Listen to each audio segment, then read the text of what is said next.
चीन में corona virus ने कोहराम मचाया हुआ है। इसकी वजह से भारत सरकार भी अलर्ट हो गई है और पिछले कुछ दिनों से कई अहम फैसले लिए गए हैं। हालांकि अभी देश में कोरोना के ज्यादा मामले सामने नहीं आ रहे हैं। ऐसे में एक्सपर्ट का कहना है कि भारत में कोविड-19 के मौजूदा परिदृश्य को देखते हुए अंतर्राष्ट्रीय उड़ानों पर प्रतिबंध लगाने या लॉकडाउन लगाने की आवश्यकता नहीं है, लेकिन कुछ देशों में मामले बढ़ने के मद्देनजर निगरानी और सतर्कता मजबूत करना अनिवार्य है।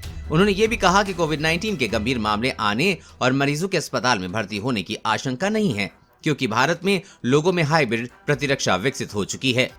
अखिल भारतीय आयुर्विज्ञान संस्थान दिल्ली के पूर्व निदेशक रणदीप गुलेरिया ने शुक्रवार को पीटीआई भाषा से कहा, कुल मिलाकर कोविड के मामलों में वृद्धि नहीं हुई है और भारत अभी ठीक स्थिति में है।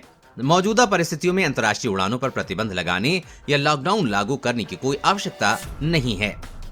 डॉक्टर गुलेरिया ने कहा है कि पहले के अनुभव दिखाते हैं कि संक्रमण के प्रसार को रोकने के लिए उड़ानों पर प्रतिबंध लगाना प्रभावी नहीं है। उन्होंने कहा कि आंकड़े दिखाते हैं कि चीन में संक्रमण की तेजी से फैलने के लिए जिम्मेदार ओमिक्रॉन का BF7 उपस्वरूप हमारे देश में पहले ही पाया जा चुका है।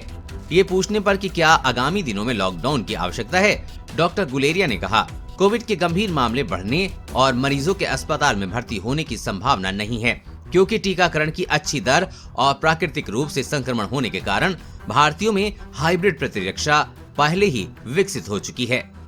उन्होंने कहा कि मौजूदा स्थिति को ध्यान में रखते हुए और लोगों के बीच हाइब्रिड प्रतिरक्षा की अच्छी खासी दर होने के कारण लॉकडाउन की आवश्यकता प्रतीत नहीं होती है।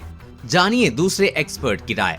सफदरजंग हॉस्पिटल में फेफड़े और गहन देखभाल विभाग के प्रोफेसर डॉक्टर नीरज गुप्ता ने कहा कि भारत को चीन तथा कुछ अन्य देशों में कोविड-19 के मामलों में वृद्धि को देखते हुए अत्यधिक सावधानी बरतने की आवश्यकता है, लेकिन भारत के मौजूदा परिदृश्य को देखते हुए निकट भविष्य में लॉकडाउन जैसी स्थिति की परिकल्पना नहीं की गई है। उन्होंने कहा है कि हाइब्रिड प्रतिरक्षा किसी व्यक्ति को भविष्य में होने वाले संक्रमण के खिलाफ अधिक सुरक्षित बनाती है।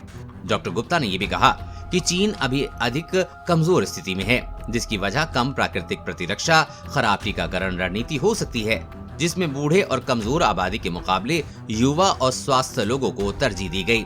साथ ही चीनी टीकों को संक्रमण से बचाव में कम प्रभावी भी पाया गया है। देश और दुनिया की हर अपडेट पाने के लिए चैनल को सब्सक्राइब करें।